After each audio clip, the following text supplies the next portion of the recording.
Alors, on va parler pognon, hein. Donc c'est la question en cagoule, question planquée, pour aborder les trucs un petit peu tabous. Donc la question cash. Clem qui court, pourquoi un agent?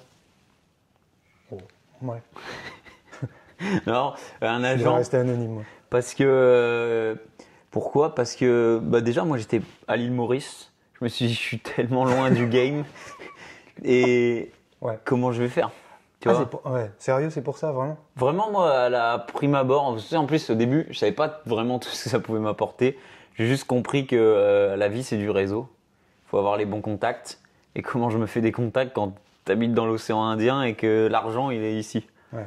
Je me suis dit, bon, un bon agent en France, ça va m'aider. Bon. Goulven, Cornec, Fresh Touch. Et je crois que ça m'a bien aidé au final. Est-ce que tu peux raconter un deal refusé ou ta ligne rouge pour refuser un deal? Attends, c'est ta moustache que je... Ouais. La ligne rouge, Il se recoiffe la moustache comme ça. Ouais. moi, le contenu est roi. Tu vois, déjà, le contenu est roi. Donc, même si c'est un gros billet ou quoi, il faut vraiment que ça soit aligné. Enfin, que je me dise, en fait, les gens, je vais pouvoir raconter un truc intéressant. Si c'est ou alors c'est pour faire de la thune, peut-être qu'un jour je prendrai un énorme chèque et je le dirai. Il faudrait que, les gars, la prochaine vidéo que vous allez voir, je me mets plein les poches avec. Mais ouais, déjà, c'est que ça soit intéressant, que je puisse en faire un contenu qui est dans ma DA, ce que j'aime bien dire. Et après, tu me disais un truc que tu as déjà refusé. Ouais, un deal refusé. Là, tu vois, je crois qu'on vient de refuser Charal. Sans déconner? Ouais, Charal, c'était une vidéo pour Charal. Je sais plus le montant, entre 2 000 et 3 000 euros. Donc déjà pour une vidéo, c'est pas mal. Hein. On parle d'un réel, donc un truc rapide. Ah, mais, pour un réel? Pour un réel. Mais bon, moi je me dis, mes réels, les derniers, ils font tous 2 millions de vues. Déjà, je trouve que c'est pas cher payé. C'était le premier point, c'était le financier. Je me suis dit, ça devrait être beaucoup plus... Enfin, Ouais. pour moi, en termes de visibilité, quand tu vois le prix d'une pub à la télé, alors qu'il n'y a pas 2 millions de personnes qui regardent, et qu'on paye des dizaines de milliers d'euros. Voilà, il y avait ça. Et après, je me dis, bon, Charal, la bouffe, l'écologie et tout, peut-être pas la viande. Je vais m'attirer des foudres. Ouais, des haters. Autant Ouais, faire une sponsor pour autre chose. Ouais. J'ai peur de la question, là, si on remet les lunettes. Merchandising, comment tu fixes un prix juste? Est-ce que c'est les coûts, la rareté, une part de dons, d'associations, une marge? Là, tu parles de mon t-shirt, je suppose? Pas forcément. Pourquoi pas, ouais, le t-shirt, mais sur un deal, est-ce que c'est c'est l'agent qui pilote tout? Déjà, première question, dans un deal commercial, est-ce que l'agent pilote tout, décidément? Ou est-ce que toi, tu peux dire, non, désolé, je tiens à faire ce deal-là à tout prix? Déjà, en fait, il faut vraiment se dire, moi, je le vois plutôt comme ça, c'est moi qui pilote tout. Et ça, que ce soit en termes de contenu ou d'argent. Par contre, l'agent, moi, maintenant avec du recul, tu vois, je savais même pas au début quand j'ai pris Goulven en agent. D'ailleurs, c'est pas lui mon agent, j'en ai un autre, c'est Maëlys aussi. Okay. Enfin, ils sont à plusieurs en fonction des. Dans Fresh Touch. Ouais, ils sont à plusieurs en fonction de la marque qu'ils ont dans leur portefeuille aussi. Et par contre, en fait, il y a que par exemple Goulven qui sait combien je vaux chez Brooks, par exemple. Okay. Moi, tu m'aurais dit 10 balles, pourquoi pas. Non, mais tu vois, j'en sais rien de combien je vaux. Goulven, lui, il a les chiffres en tête des autres influenceurs, des autres coureurs. Il voit les stats que je fais et je pense que c'est la personne la plus à même de définir un prix, tu vois. Et tu me disais en termes de merch, après, tu vois, les maillots, par exemple, c'est mon idée. Ouais. L'agence a un peu rien à voir avec ça. Bon, après, il a négocié avec Brooks pour que, par exemple, ça me revienne et que Brooks... Tout ça, c'est quand même Goulven qui a chapeauté. Mais l'idée des maillots, moi, je l'ai depuis 2 ans, tu vois. J'attendais juste d'être assez gros pour pas aller me faire un truc qui, au final, me coûte bien plus que pour vendre 100 maillots, tu vois. Maintenant, j'ai estimé que j'étais assez gros pour le faire. Et dès le début, j'ai dit, bon, ok, les gars, moi, j'ai un canal privé sur Instagram. Vous pensez vous avez envie que quand vous achetez un maillot, derrière, je gagne combien d'argent? Les gens, enfin, je me souviens que c'était toutes les réponses, c'était entre 15-20 balles. De marge pour toi? Ouais, ils veulent que si j'achète un maillot Clem qui court, toi derrière t'as au moins, non c'était entre 10 et 20 euros la plupart du temps. Oh, c'est gros comme marge. Ouais. Pour un particulier, je veux dire. Mais les gens, tu vois, ils voulaient que, tu vois, s'ils achètent un maillot, ils savent que c'est pour financer mes vidéos. Moi, j'ai toujours été honnête. Enfin, le but, c'est de faire des projets de plus en plus stylés. Et à partir du moment où ils m'ont dit ça, j'ai dit, ok, le maillot, il me coûte 5 balles. Tu vois, on l'a mis à 36. À 36, je crois que je dois faire exactement 12 euros, là, par maillot. Mais avec hors impôt, après impôt, après tout, hein, tout frais. Et à ça, j'ai dû oublier 2-3 frais qui vont me tomber dessus, que je remarque maintenant là. Ok. Et tu fais. Donc ça me fera 10 balles par maillot, tu vois. D'accord. Et tu t'en sers pour financer tes vidéos? Ouais, ça, bah là, tu vois, Léo, on parlait de lui. Léo s'est pas payé sur le film Ultra Normal. Donc moi, à terme, j'ai envie que je puisse dire à Léo, hey, on fait ce film, mais toi aussi, il y a Clément qui devient riche, mais toi aussi tu deviens riche. C'est notre projet, c'est notre bébé, tu vois. Ouais. Ou t'as taffé et donc tu mérites d'être payé, quoi. C'est ça. Et ça, c'est quand même, tu vois, enfin, je trouve dépendre des plateformes et tout, c'est cool, mais là, avoir un financement comme ça, direct, c'est incroyable. Tu reverses à une asso, à des assos? Non. Tu peux pas te permettre encore? Si je pourrais, si j'y pense des fois. Non, non, je m'en fous. Non, c'est vrai qu'en plus là, tu vois, maillot rose, on pourrait penser à Octobre Rose. Direct. Il y a des courses qui arrêtent pas de m'en parler et tout. Je pense que ça viendra. Après là, en fait, ce projet-là de base, il devait pas arriver en octobre, ça a été décalé et tout, mais je pense qu'un jour on fera, tu vois, sur les projets à terme. Après là, on est dans le premier projet où je gagne de l'argent aussi, tu vois. Donc il faut m'en mettre plein les poches d'abord. On voit pas quand on se marre, on a les câbles. Il y a des pires vraiment feats de marques proposées. Bon, t'as cité la marque de viande là. Est-ce qu'il y a une condition particulière pour dire oui? Si c'est bof, mais qu'en fait au niveau budget, c'est vraiment rémunérateur, bah un boulot est un boulot, quoi. Bah, je pense que en vrai, je te dis, il faut ça fit un minimum.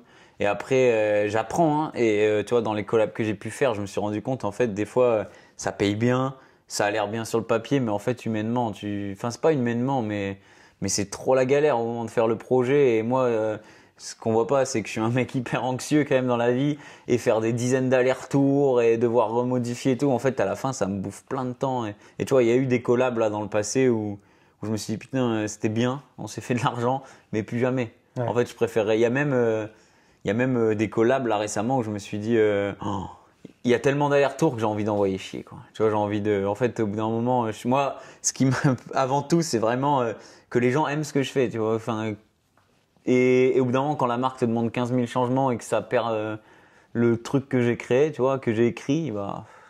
T'as déjà été méprisé ou.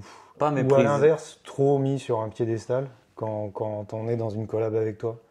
Tu sais, à la limite, le mec, on va lui donner un gros chèque, donc bon, ouais, c'est bon. Non, pour l'instant, en vrai, moi je le dis souvent, je l'ai dit dans un podcast il y a pas longtemps, j'ai pas l'impression que il y a pas beaucoup de méchants, tu vois, quand même sur Terre. Ouais. Donc au final, souvent, en fait, on aime bien diaboliser tout le monde, mais souvent quand t'as affaire à un humain qui bosse là et tout, bon, bah souvent avec une bonne communication, tu te fais comprendre et tout. Après, c'est plutôt en termes de. Des fois, je me dis, ah ouais, en fait, moi je viens du marketing et je me dis, mais en fait, les gens qui sont à ce poste, ils ont rien compris. Tu vois, c'est horrible. Moi, je pense que si j'en suis là aujourd'hui, c'est que je suis un très bon marketeur. Et des fois, je me dis, mais eux, c'est catastrophique. Ils comprennent pas qu'il faut faire ça parce que, tu vois, j'ai déjà eu des modifs dans des vidéos. Il y a un truc récemment, il y avait une bite dans mon cappuccino. Ah ouais. Je ne dirais pas le nom de la collab, mais il y avait une bite dans mon cappuccino. Le gars au café s'est amusé à dessiner une bite. Avec Léa. Oui. Vous avez deux cappuccinos comme ça. On est retourné au même café. Mais ça, en fait, dans une collab. Mais personne l'avait vu d'ailleurs. Je pense sur la photo qu'il y avait deux tubs. Et dans une collab précédemment. C'était un. Je vois bien le mec en train de faire un dessin avec ça. C'est trop drôle. Et dans la collab, il y avait cette bite dans le cappuccino. Et moi, ça me fait beaucoup. Le pafuccino, je l'ai appelé, parce que le paf, bref. Et j'envoie ça à la marque. Et tu vois, je dis, enfin, je dis rien. Parce que je me dis, ça va mieux passer déjà si je dis rien. Ils remarquent. Ils me disent, il faut que tu enlèves ça en Photoshop. Je dis, ok. Je dis, mais par contre, si on le laisse, vous êtes conscient qu'il y a des gens qui vont commenter. C'est très drôle, ils vont croire que j'ai fait l'erreur et que je suis nul. Et la marque dit, ouais, mais personne va attaquer la marque. Ils vont juste dire, c'est Clem, il est débile, il a pas vu qu'il y avait une bite dans son cappuccino. Et tu vois, non, c'était strict, il fallait retirer, on l'a retiré. Ça m'a fait chier, vraiment. Okay. C'est un petit détail, tu vois, c'est un petit détail d'un long truc, mais je me dis, mais si, en fait, ils ont rien compris parce que ce qui marche sur Internet maintenant, c'est les commentaires. Et là, c'est des commentaires gratuits. C'est des gens que ça fait marrer, tu vois, sur un truc un peu commercial. Ça sort un peu, ça fait du bien, quoi. Ça, un peu de gaieté dans ce monde, une bite dans un cappuccino, on se marre. Merde, quoi. Et bah, tu vois, ça, je veux dire, ouais, ils ont vraiment rien compris, quoi. Mais c'est pas grave. Parce que c'est l'interaction qui compte sur les réseaux, quoi. C'est l'interaction. Du commentaire, du recommentaire de commentaire. Ah oui, ça, bah, maintenant, en fait, les réseaux, ce qui marche, c'est faut de l'interaction. Il faut de l'interaction. Ouais, tu vois, une vidéo où il y a plein de haine et plein de commentaires de rageux, ça sera une vidéo qui va faire plein de vues. C'est pas sur quoi je cours, mais tu remarqueras que c'est pour ça qu'il y a des sujets. On est bien là. Hein. Heureusement, il fait pas trop chaud dans le Nord. Toute dernière question, allez, pognon industriel, avant de passer à une autre rubrique. Est-ce que des fois, à quel pourcentage ou à quel taux tu fais gaffe de ne pas frustrer ta communauté dans tes drops Ouais, c'est permanent. l'essentiel, c'est énorme. C'est marrant, c'est que même là récemment, en fait, bon là on parle thunes, donc à l'avenir je vais être très bien. Je vais pas avoir à me soucier de bien vivre, tu vois. Pour longtemps encore. Ouais, ça, avec les gros contrats comme Brooks, je pense à Oversteam. En fait, les marques qui vont me suivre annuellement pour ce que je suis et pas juste pour des one shot à droite à gauche. Ça, normalement, je devrais, en tout cas pour les années à venir, être tranquille, tu vois. La Vazza. le gros Ford Raptor. Ah, Maurice, non, je rigole. Je n'ai pas de voiture, j'ai qu'un vélo. Et toutes les marques de machines à café aussi. Mais tu vois, là, cet été, j'avais pris beaucoup de collabs en me disant, bon, Léo, j'aimerais bien le payer pour le film sur l'UTMB. Tu vois, j'avais pris des collabs à droite à gauche en me disant, bon, comme ça va me faire un financement pour tous les projets à venir et pour moi vivre aussi, hein, parce qu'il faut que je paye le loyer. Et tu vois, moi, j'étais tellement inquiet et anxieux. Oh, tout le monde doit dire que je fais que des collabs. Les gens, ils doivent penser, ah putain, encore une collab de Clem, tu vois. Il mangeait à tous les râteliers. Exact. Et en fait, non, parce que déjà, au quotidien, j'alimente tellement mes réseaux qu'en fait, une collab, je pense, j'arrive à la noyer un peu dans tout ce qui se passe. Et surtout, les gens, à chaque fois que, déjà, je communique là-dessus, je suis authentique, je dis désolé ou je l'explique. Ah, j'espère que je fais pas trop chier avec mes collabs. Et je le pense vraiment parce que c'est un truc qui me rend vraiment anxieux. Et ça, et j'en viens à la finalité, c'est qu'au final, 3/4 des gens m'ont dit, mais j'ai même pas remarqué que tu avais fait des collabs cet été. D'accord. Tu vois, alors que moi, ça m'omnibulait. Donc, comme quoi. Et puis les gens, de toute façon, je pense qu'à partir du moment où tu communiques bien, ils sont contents que leur créateur de contenu qu'ils aiment bien, ils gagnent sa vie aussi, tu vois. Enfin, c'est un peu normal. Ok, on referme cette séquence pognon, mais... En plus, mes parents, ils se sont fait cambrioler il y a pas longtemps, on est dans l'ADA. Hein.